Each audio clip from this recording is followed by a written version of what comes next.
Desk पर विजय सब्रवाल अपने त्रिशूल के साथ आपके समक्ष। आपको याद होगा कि मैंने इलेक्शन से पहले ये जो विधानसभा की हुई हैं, एक अपने एपिसोड में ये कहा था कि इलेक्शन के बाद बीजेपी देखने की बात है कि अपने जो ओल्ड गार्ड्स हैं उनका साथ क्या व्यवहार करेगी, क्या उनकी सर्विसेज कंटिन्यू रखेगी कि या उनको रिटायर करके न्यू ब्लड, यंग ब्लड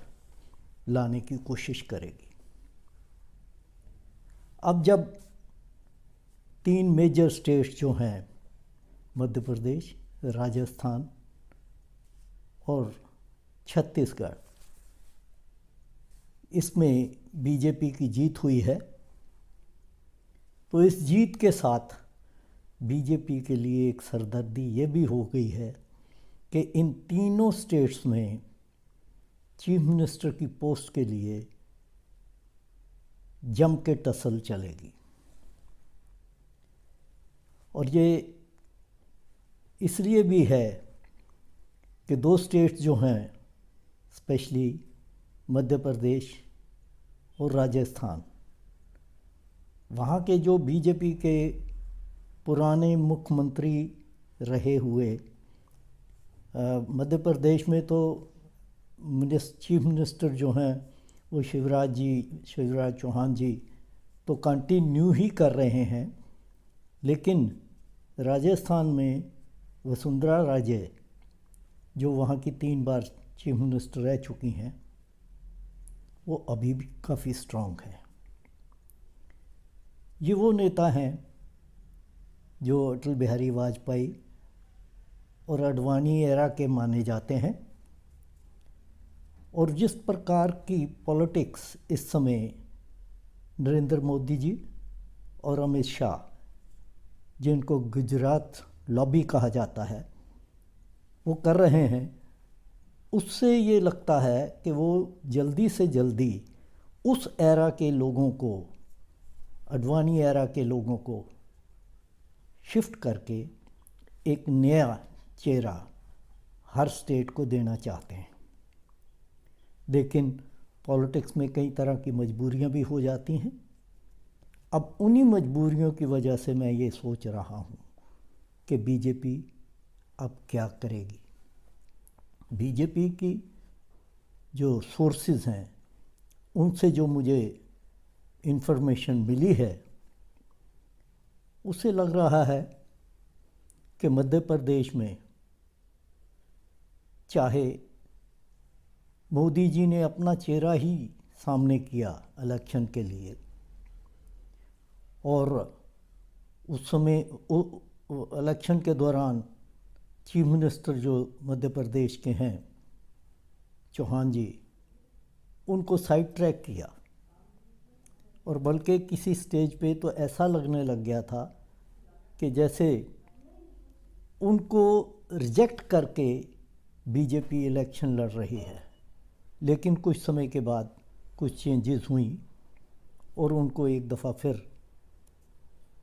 जो है फ्रंट लाइन पे भी लाया गया, और उन्होंने काफ़ी ज़्यादा रैलीज़, तकरीबन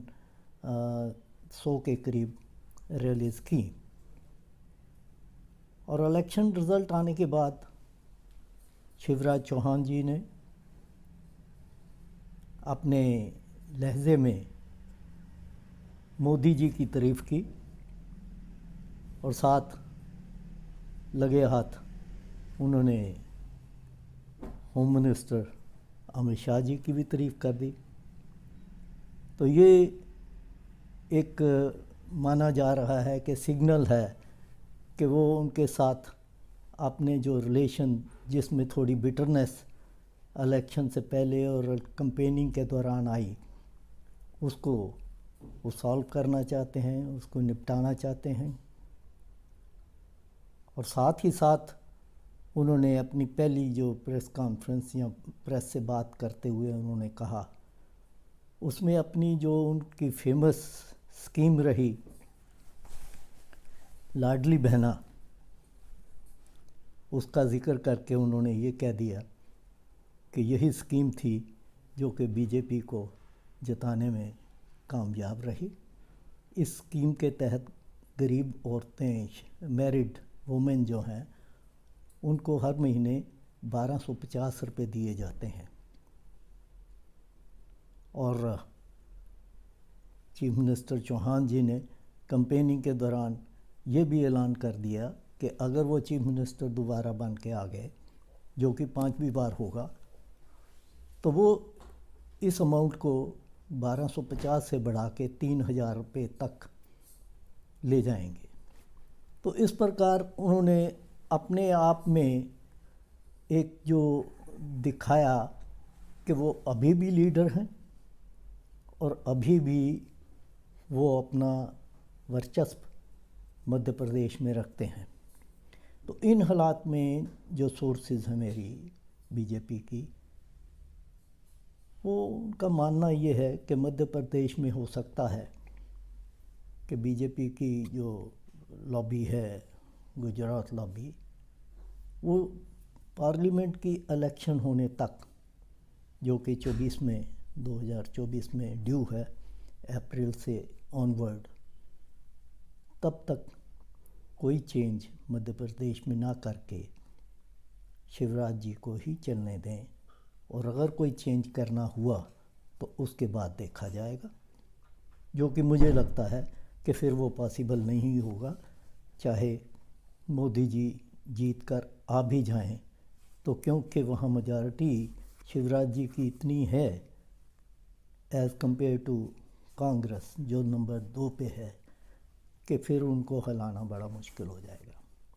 इसी प्रकार की सिचुएशन राजस्थान में है कि वहाँ भी बीजेपी ने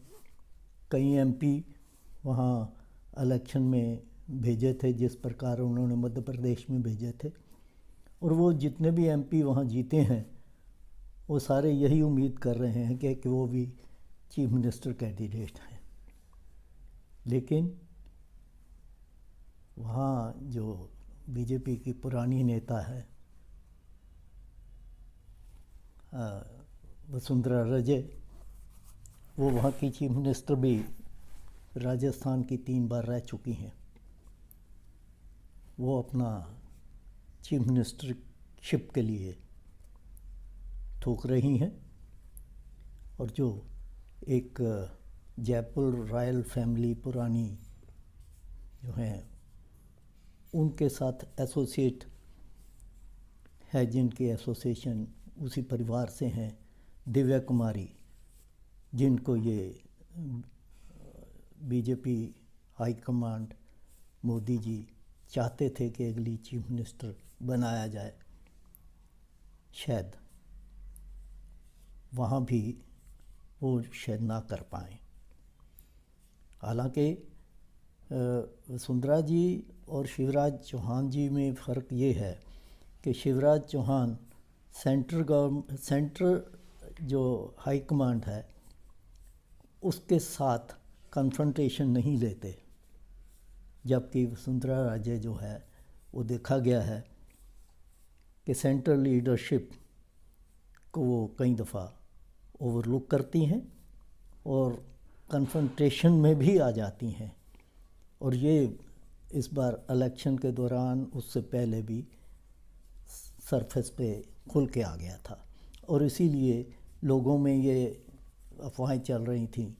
कि शायद उनको टिकट भी ना दी जाए। लेकिन वहाँ के हालात देख के बीजेपी ने अपना शिफ्ट किया, और मोदी जी तो अपने थ्रू आउट कैंपेन में यही कहते रहे कि यहाँ इलेक्शन का जो फेस है वो लोटस है, कमल, जो कि बीजेपी का निशान चिन्ह है, कि कमल है, और किसी का नाम उन्होंने नहीं लिया, ना वसुंधरा जी का ना किसी और का। तो ये एक किस्म से बताने की बात थी कि इलेक्शन जो है वो उनके फेस पे है या कमल से है। लेकिन छत्तीसगढ़ में पोजीशन कुछ इस प्रकार की है कि वहाँ रमन सिंह जी हैं, जो कि अपर कास्ट से हैं, वो भी 3 बार वहाँ चीफ मिनिस्टर रहे। लेकिन वहाँ हो सकता है कि बीजेपी जो है उनको ओवरलुक करके किसी ओबीसी नेता को चीफ मिनिस्टर बनाए, और वहाँ वो हालात जिस प्रकार के हैं वो लगता है कि बीजेपी आसानी से कर पाएगी। तो देखते हैं कि इस सारे जो बीजेपी की टस्सल है चीफ मिनिस्टरशिप की, उसको किस प्रकार से स्मूथली बीजेपी रिजॉल्व करती है। ये कुछ अगले दिनों में आप सबको देखने को मिलेगा। आज इतना ही। आप सबका बहुत बहुत धन्यवाद। अगर ये प्रोग्राम आपको अच्छा लगा हो तो इसमें कमेंट करके इसको फॉरवर्ड भी कर सकते हैं, आप शेयर कर सकते हैं, अच्छा रहेगा। और आप YouTube पर इसको सब्सक्राइब भी करिए। आपका धन्यवाद।